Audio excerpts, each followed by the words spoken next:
Hello guys. അപ്പോൾ നമ്മളിന്ന് explain ചെയ്യാൻ പോകുന്നത് ബ്ലഡ് ഹൗണ്ട് എന്ന സീരീസിൻ്റെ സീസൺ 2 ആണ്. മൊത്തം 7 എപ്പിസോഡുകളാണ് ഈ സീരീസിൽ വരുന്നത്. അപ്പോൾ നമുക്ക് നേരെ എക്സ്പ്ലനേഷനിലോട്ട് കടക്കാം. അതിനു മുമ്പ് എൻ്റെ ചാനൽ ഇതുവരെ സബ്സ്ക്രൈബ് ചെയ്തില്ലെങ്കിൽ തീർച്ചയായും സബ്സ്ക്രൈബ് ചെയ്യുക. പിന്നെ ചാനലൊന്ന് ഹൈപ്പും കൂടി ചെയ്യുക. ഈ എപ്പിസോഡിൻ്റെ തുടക്കത്തിൽ കാണിക്കുന്നത് കിമ്മിനെയാണ്. അവൻ ഹോസ്പിറ്റലിലാണുള്ളത്. വുജിനും മൂണിനും നല്ല പരിക്ക് പറ്റിയിട്ടുണ്ട്. ഇതൊക്കെ അവൻ്റെ അമ്മയോട് പറയും. ഞാൻ കാരണമാണല്ലോ അവർക്കിങ്ങനെ വന്നതെന്ന് പറഞ്ഞ് സ്വയം കുറ്റപ്പെടുത്തുകയാണ് അവൻ. ശേഷം കത്തി കൊണ്ട് വരഞ്ഞ ഭാഗത്ത് ഇഞ്ചക്ഷൻ എടുക്കാൻ പോകുമ്പോൾ മൂൺ സിസ്റ്റർ വേദനയില്ലാതെ എടുക്കാൻ പറ്റുമോ എന്ന് ചോദിക്കുമ്പോൾ പിന്നെന്താ എടുക്കാലോ എന്ന് പറഞ്ഞ് എടുക്കും. അവൻ വേദന കൊണ്ട് എന്താ ചെയ്യേണ്ടതെന്ന് അവൻ തന്നെ അറിയുന്നുണ്ടാവില്ല. എന്നിട്ട് വുജിനെ കാണിക്കുന്നു. അവൻ്റെ കൈക്കായിരിക്കും നല്ല പരിക്ക്. അവിടേക്ക് ഒരു നേഴ്സ് വന്ന് വേദന ഇപ്പോൾ എങ്ങനെയുണ്ട്, നിങ്ങൾ വല്ല ഗാങ്സ്റ്ററാണോ, എന്താ സംഭവിച്ചത്? അപ്പോൾ ഞാനൊരു ബോക്സറാണ്, ഇനി കൈവച്ച് എങ്ങനെ ഫൈറ്റ് ചെയ്യുമെന്നാണ് അറിയാത്തത്. അപ്പോൾ ഇനി ആരുമായും ഫൈറ്റ് ചെയ്യാൻ നിൽക്കണ്ട, നല്ല ഡാമേജ് ആയിട്ടുണ്ട് കൈ.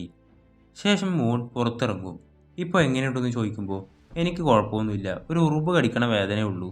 കിം, ഞാൻ കാരണമാണ് ഇങ്ങനെയൊക്കെ സംഭവിച്ചത്, സോറി പറയും. മൂൺ, നീ കരയുകയാണോ? നിന്റെ മുഷ്ടി തന്നെയാണ് നിന്റെ ആയുധം, പക്ഷെ നിന്റെ മനസ്സ് സോഫ്റ്റാണ്. നിന്റെ മുഷ്ടിയെപ്പോലെ നിന്റെ മനസ്സും നീ ഹാർഡാക്കണം എന്ന് പറയും. ശേഷം മുജിനെ കാണാൻ ചെല്ലും. കൈക്ക് എങ്ങനെയുണ്ട്? അപ്പോൾ ഡോക്ടർ വന്നിട്ട് വേണം ബാക്കി പറയാൻ. പിന്നെ എന്തേലും ഇഞ്ചക്ഷൻ അവിടെ എടുക്കുന്നുണ്ടെങ്കിൽ അനസ്തേഷ്യ വെച്ച് മയക്കി എടുത്താൽ മതി കേട്ടോ. എനിക്കാണെങ്കിൽ കുഴപ്പമില്ല, പക്ഷെ നിനക്ക് ബുദ്ധിമുട്ടല്ലേ. എൻ്റെ തലയിൽ 6 ഇഞ്ചക്ഷനാണ് വെച്ചത്, 4 സ്റ്റിച്ചും ഉണ്ട്. ശേഷം കിമ്മിനെ യോങ് വിളിക്കും. യോങ് എന്നത് ഹോങ്ങിൻ്റെ കസിനാണ്. കഴിഞ്ഞ സീസണിലുണ്ടായിരുന്നു. എവിടെയായിപ്പോൾ?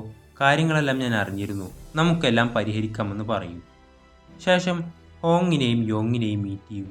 എന്നിട്ട് മൂണിനെ അവർക്ക് പരിചയപ്പെടുത്തി കൊടുക്കും. ഈ യോങ് പോലീസിലുള്ളതായിരിക്കും. യോങ് ടേനെ മൂണിന് നേരത്തെ അറിയുന്നതായിരിക്കും. യോങ് മൂണിനോട് നിങ്ങൾക്ക് എന്താ ജോലി? എനിക്ക് ചെറിയൊരു ലോൺ കമ്പനിയാണുള്ളത്. ഇതൊക്കെ കേൾക്കുമ്പോൾ നിങ്ങൾക്കത്ര സുഖമായിരിക്കില്ല, എനിക്കറിയാം. പക്ഷേ ബാക്കിയുള്ളവർ ചെയ്യുന്ന പോലെ ആർക്കും അത്ര ഉപദ്രവമൊന്നും ഞാൻ ചെയ്യുന്നില്ല. എന്നിട്ട് കിമ്മിനോട് നിന്റെ സംഭവം നടന്ന വീട്ടിൽ ഏത് പോലീസാണ് ഇൻവെസ്റ്റിഗേറ്റ് ചെയ്യുന്നതെന്ന് ചോദിക്കുമ്പോൾ ഇഞ്ചിയോൺ പോലീസ് സ്റ്റേഷനിലെ ഒരു ഓഫീസറാണ്. അപ്പോൾ അവൻ്റെ നമ്പർ തായോ, പിന്നെ ഇനി അതുപോലെ എന്തേലും സംഭവിക്കുകയാണെങ്കിൽ എന്നെ വിളിച്ചാൽ മതി, എനിക്ക് നിന്നെ സഹായിക്കാൻ പറ്റും. ആ സമയത്താണ് യോങ്ങിന് ഒരു കോൾ വരുന്നത്. സാർ, 2021 നിങ്ങൾ കാങ് എന്നൊരുത്തിനെ അറസ്റ്റ് ചെയ്തിരുന്നില്ലേ എന്ന് ചോദിക്കും. ഹോങ് കിമ്മിനോട് നിന്റെ അമ്മയെ സേഫായിട്ട് ഒരു സ്ഥലത്തേക്ക് മാറ്റണം. എൻ്റെ ഒരു ഹോട്ടൽ കൺസ്ട്രക്ഷനൊക്കെ കഴിഞ്ഞ് നിൽക്കുന്നുണ്ട്, അവിടെ അവർക്കൊരു റൂമും ഒരു സെക്യൂരിറ്റി ടീമിനെയും അറേഞ്ച് ചെയ്യാം, പേടിക്കൊന്നും വേണ്ട, അവർ എന്തായാലും സേഫായിരിക്കും. കിം, എനിക്ക് വേണ്ടി ഇത്രയൊക്കെ ചെയ്യുന്ന നിങ്ങളോട് എൻ്റെ നന്ദി പറയാണ്, അപ്പോൾ നമ്മളൊരു ഫാമിലി അല്ലേ എന്ന് പറയും. ശേഷം യോങ് വന്ന് ഒരുത്തൻ ജയിൽ ചാടി, അത് കാങ് ആണെന്ന് പറയും. അത് കേട്ട് കിം ഞെട്ടും. അവനെ അന്വേഷിക്കാൻ പോലീസുകാർ ഇറങ്ങിയിട്ടുണ്ട്.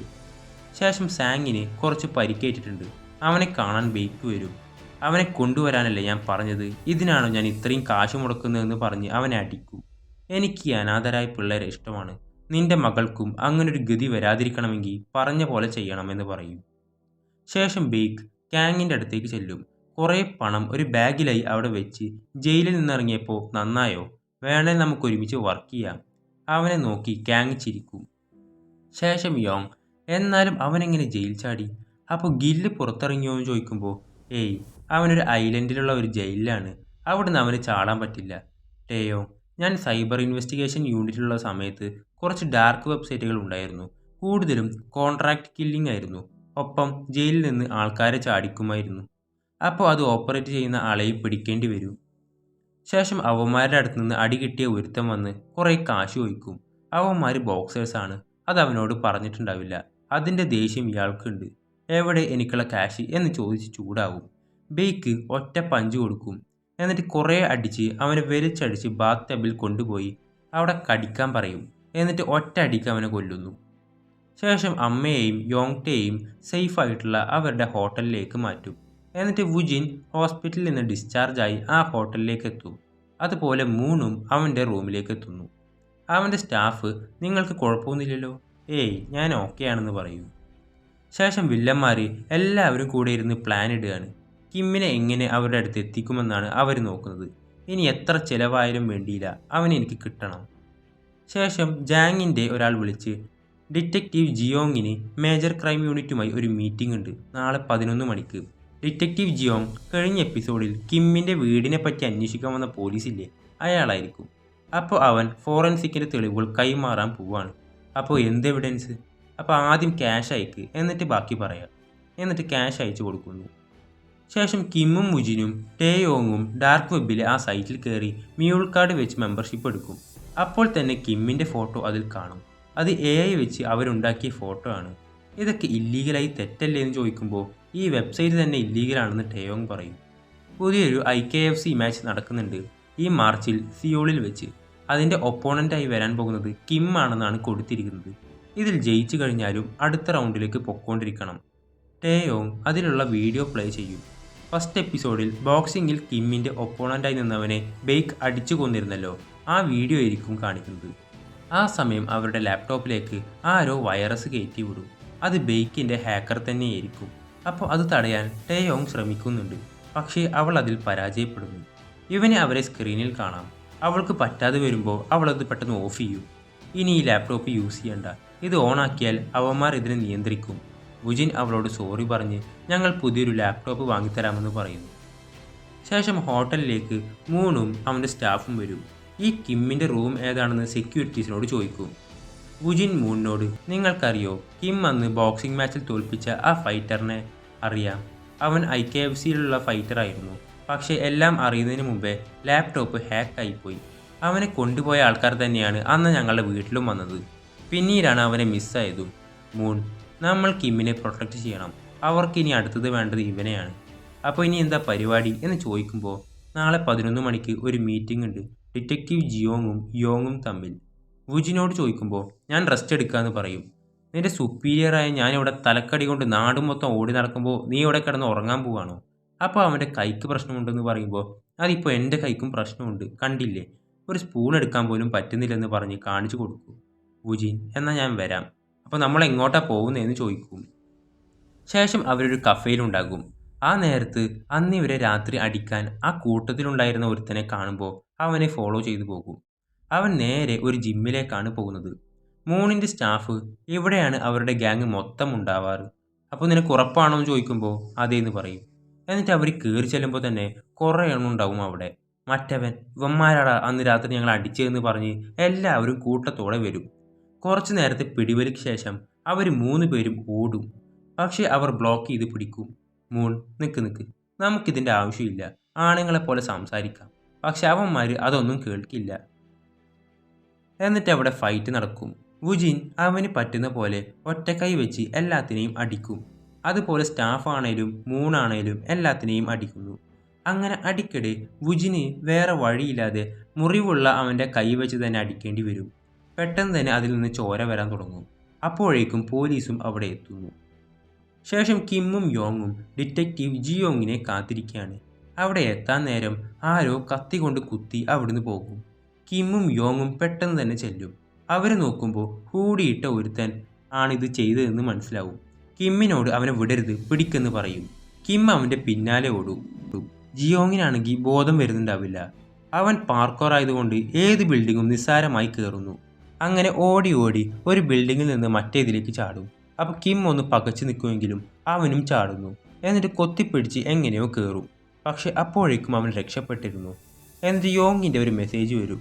സോറി കിം, എനിക്ക് ഡിറ്റക്റ്റീവ് ജിയോങ്ങിനെ രക്ഷിക്കാനായില്ല എന്ന് പറഞ്ഞ്. അത് കണ്ട് കിം കരയും.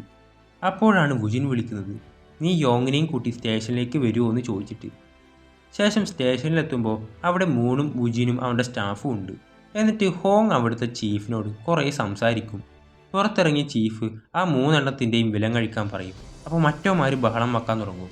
എന്നിട്ട് മൂൺ യോങ്ങിനോട് ഈ തിരക്കിനിടയിലും ഞങ്ങളെ പുറത്തിറക്കാൻ വന്നതിൽ നന്ദിയുണ്ടെന്ന് പറയും. പിന്നെ ഞങ്ങൾ അടിയുണ്ടാക്കിയൊന്നുമല്ല, സെൽഫ് ഡിഫെൻസ് ആയിരുന്നു. അപ്പോൾ യോങ് ചൂടാവും. നിങ്ങൾക്ക് ഇത്ര കിട്ടിയതല്ലേ, പോയി റെസ്റ്റ് എടുത്തൂടെ? അപ്പോൾ ഞാൻ സഹായിക്കാനല്ലേ നോക്കിയത്, ഇതാണോ സഹായം? അവരാണ് അന്ന് ഞങ്ങളെ അടിക്കാൻ വന്നത്. അപ്പോൾ അതൊക്കെ പോലീസ് നോക്കിക്കോളും, നിങ്ങളുടെ പണിയല്ല. പക്ഷെ നമ്മൾ ഒരുമിച്ചൊരു ടീം വർക്കായി ചെയ്യുന്നതല്ലേ നല്ലത്. നിങ്ങളുടെ ഭാഗത്തുനിന്ന് എന്തെങ്കിലും തെറ്റുപറ്റിയാൽ അത് ബാക്കിയുള്ളവർക്ക് കൂടെ ബാധിക്കും. അപ്പോൾ തെറ്റുപറ്റിപ്പോയി, ക്ഷമിക്ക്. പിന്നെ ഞാനും നിങ്ങളെ സഹായിക്കുന്നതിൽ കുഴപ്പമൊന്നുമില്ലല്ലോ. എനിക്ക് വിദ്യാഭ്യാസമൊന്നുമില്ല, ലോണ് കൊടുക്കലാണ് പണി. അതുകൊണ്ട് നിങ്ങൾക്കെന്നെ ഇഷ്ടമല്ലെന്ന് അറിയാം. പക്ഷേ ചോയിയാണ് എന്നെയും വളർത്തിയത്. എല്ലാവരും മോശക്കാരല്ല. വേണേൽ ഇവരോട് ചോദിച്ചു നോക്കുമെന്ന് പറയും. ഇവന്മാർ 2 പേർക്കും വേണ്ടിയാണ് ഞാൻ ഇങ്ങനെ ചെയ്യുന്നത്. യോങ്, ഓക്കെ, നേരത്തെ സ്റ്റേഷനിൽ വെച്ച് കണ്ട ഒരു തടിയനില്ലേ, അവനെ കൊണ്ട് അന്ന് നിങ്ങളെ അടിക്കാൻ ആരാ ഓർഡർ കൊടുത്ത് എന്ന കാര്യം പറയിപ്പിക്കുമെന്ന് പറയും. Thank you so much, I will do my best എന്ന് പറഞ്ഞ് അവൻ പോകുന്നു. ഇന്ന് രാത്രി തന്നെ എല്ലാം തീർപ്പാക്കാമെന്ന് പറയും. ശേഷം മൂണും അവൻ്റെ സ്റ്റാഫും അവനെ നിരീക്ഷിക്കും.